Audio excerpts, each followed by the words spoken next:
Yeah, g'day. In this video I want to have a closer look at these three UPS systems. These two are transformerless and that one's obviously got a transformer.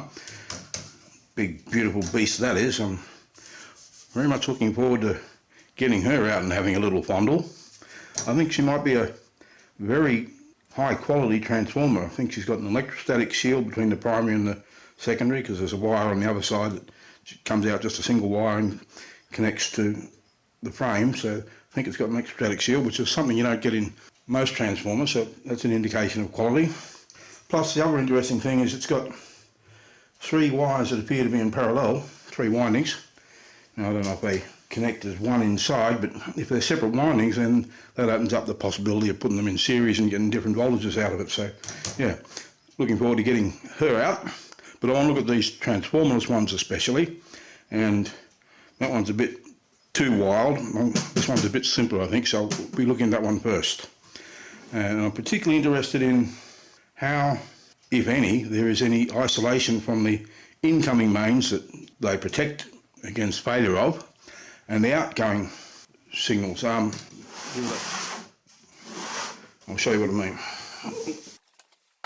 I'm especially interested in isolation between the incoming and outgoings. It's got these big IC connectors and outlets, plus your normal size ones. There's a name for them, I'll look it up. I'm wondering how much isolation there is between that and that, because there's no transformer to do it, as would be the case with this big guy here. And I'm also particularly interested in the neutral, because once this gets rectified, both sides of the rectified DC, this is what I'm interested in, this is what I want to find out, how the neutral relates to Earth after it comes out of this thing. We know that they're connected together sort of on the incoming. What's it like on the outgoing? I think this one's a bit less complicated than the first one I showed you, so I'll play this one first.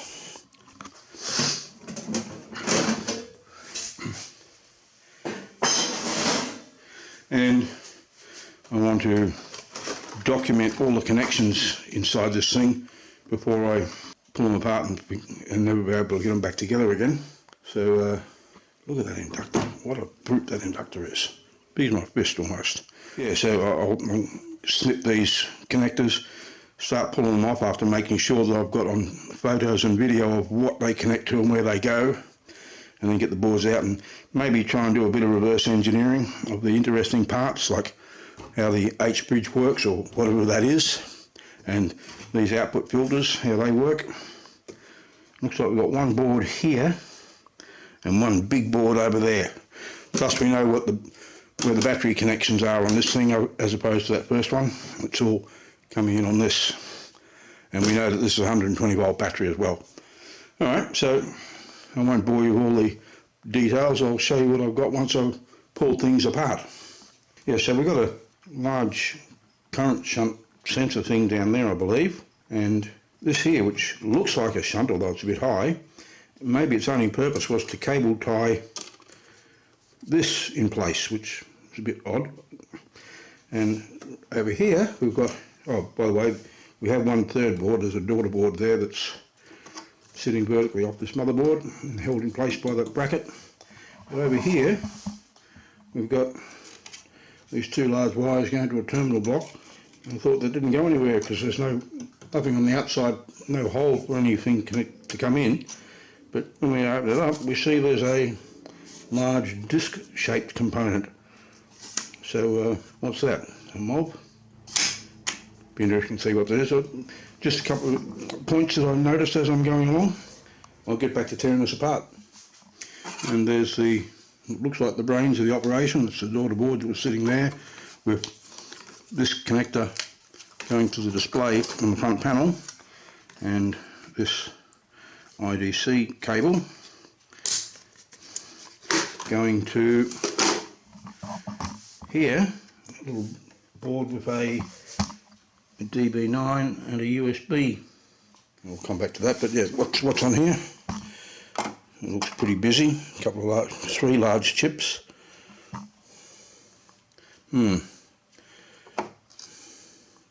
That looks really busy. Look how many fine wires there are. Bloody hell. Alright. Let's get on to the juicy stuff first though.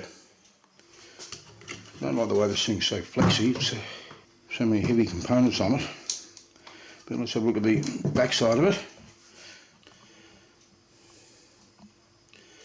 Yeah, so there's the bottom of it. I'll take a photo of that. Well, as well as its external connections like that, and that, and all these sockets along here, there's a few internal flying wire connections like this here. I don't know what those things are yet, but there's 3 big wires going from there, 2 red and 1 black, from that end to this end, and 3 smaller ones down here, just going from one part of the board to the other. So what have we got on this bridge, or this heatsink? I'm guessing that's a temperature sensor there, plus 3 big gizmos. I'll get a magnifying glass out and find out what they are in a minute. And on this side we've got 4 big TO247 packages. These are interesting, these white gizmos, quite heavy wires going into them. I think they're capacitors, but maybe intended for very high ripple currents. So I'll try and find out more about them as well. So we've got 2 of those. That looks like a relay and that. What are these things? Not sure. And this look like capacitors, but let's find out. Got a shitload of optocouplers along there. 9 of them. Bloody hell. Yeah, that shunt thing I mentioned before down here. Inductor there.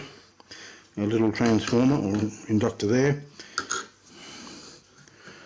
They feel like resistors, and another large package there. What's he?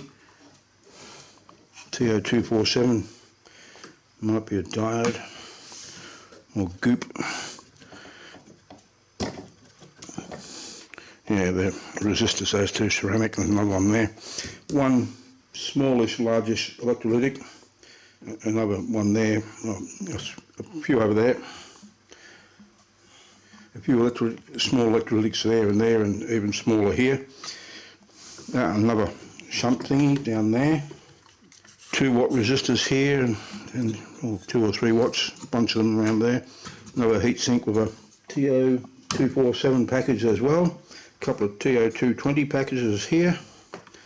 So I'll try and identify these exotic parts, all the power semiconductors, the TO220s and the TO247s.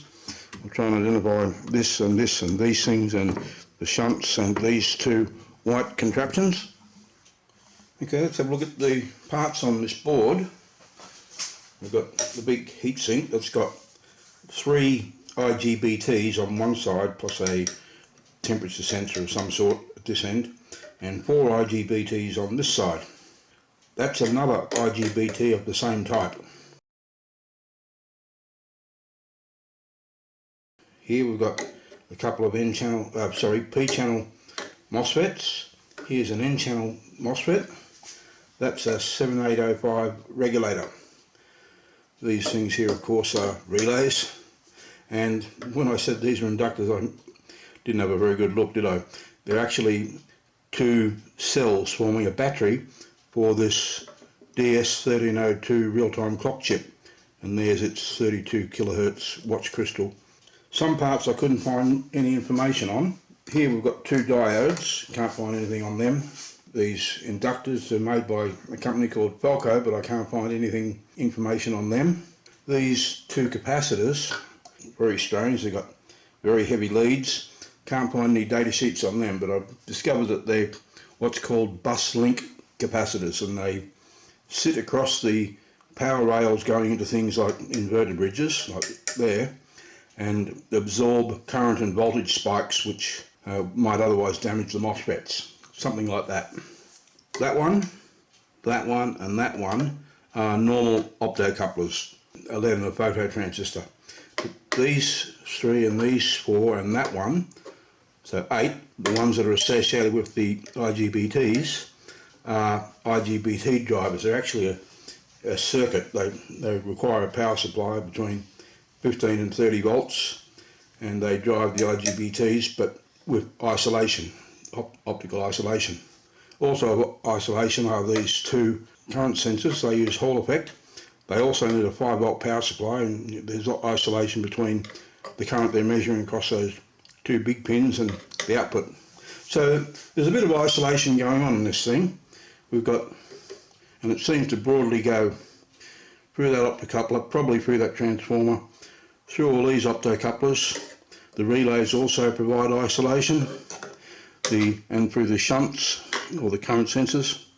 So all this down here is nasty high voltage, and probably most of this here, and this over here is low voltage stuff going to the brains board.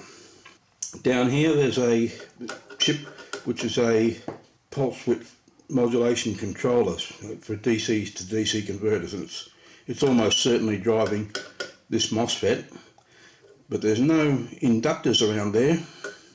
Anything is this transformer, but there's all this stuff in the way. You know, I think that's driving this transformer, but not sure what this stuff's about.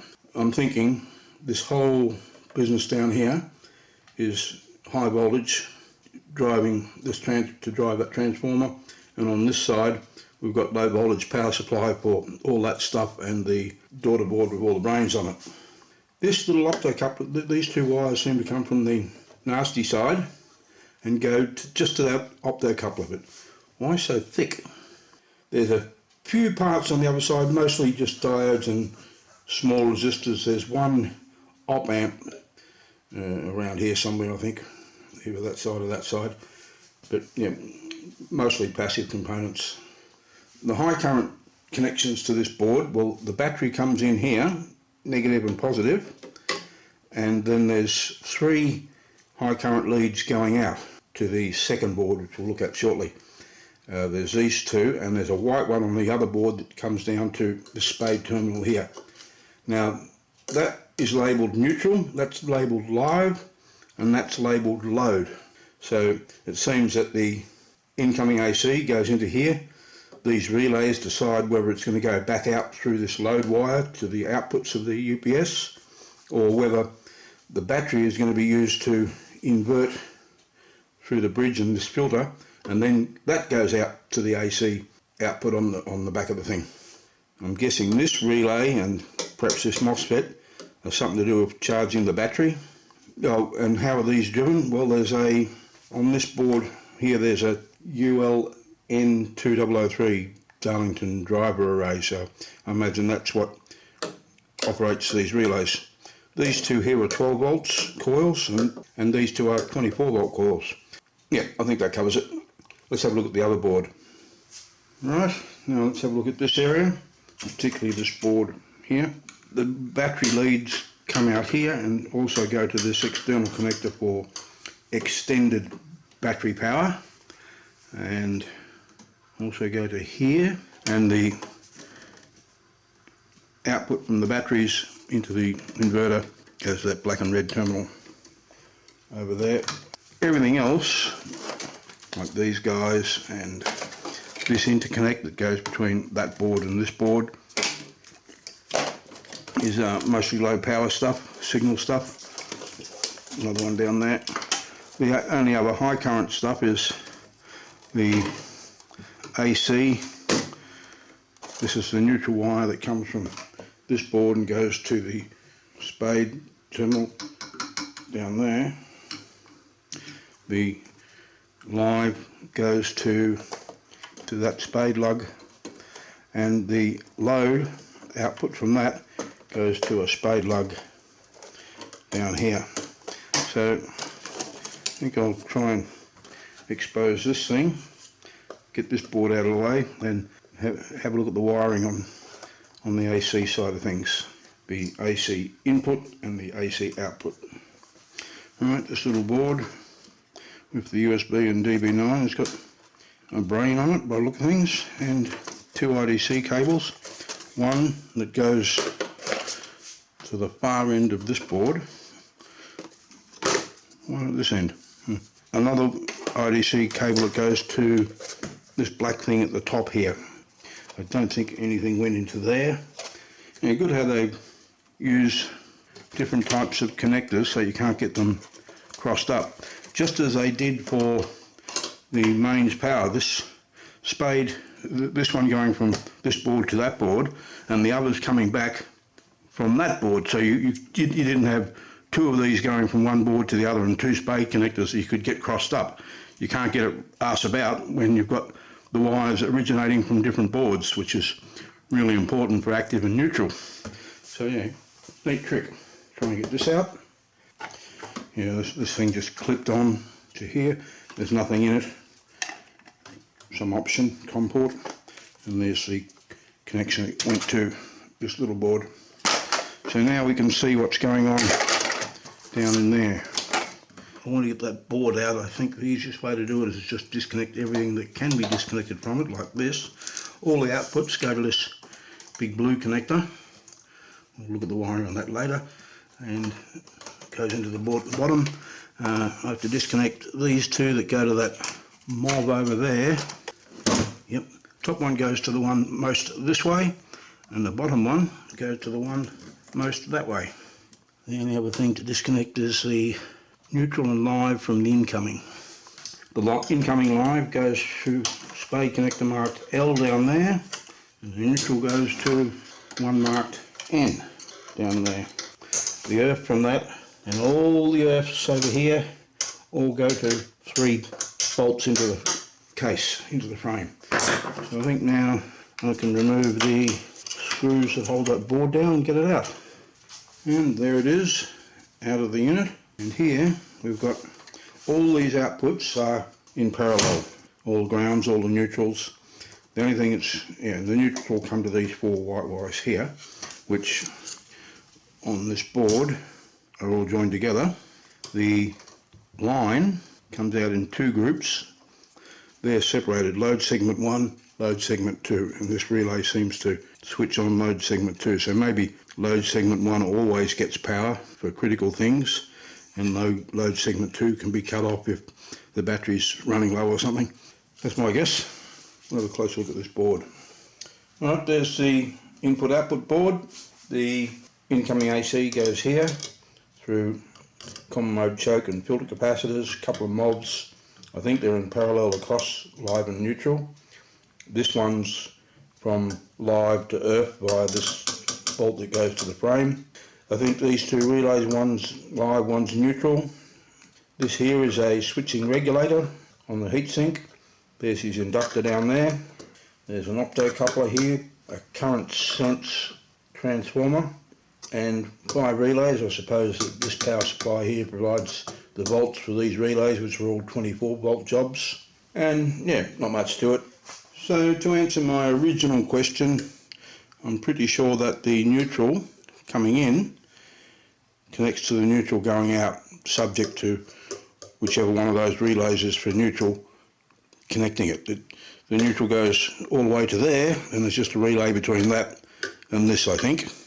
So yeah, this thing doesn't work the way I was thinking it did. The incoming mains does not get rectified and turned into high voltage DC, which the inverter then turns into a pulse width modulated sine wave, which is then filtered by all this. I think the other one might do that though, because it does have a lot of big capacitors and several sets of heat sinks, so it may actually do that, convert the incoming mains and to DC and then produce the outgoing AC from that all the time. Whereas this works in a bypass mode. All these relays around the place switch the incoming mains to the outgoing when there is mains coming in, and when it stops, then and only then does it switch to the inverter. That's how it seems to work. So I think I should do a teardown of that other transformerless one to see if that works the way I'm thinking, as opposed to this one. And also have a look at that big brute up the back there, which has a transformer. So if you'd like to see those, maybe subscribe. I hope you enjoyed, found it interesting, and I'll catch you later.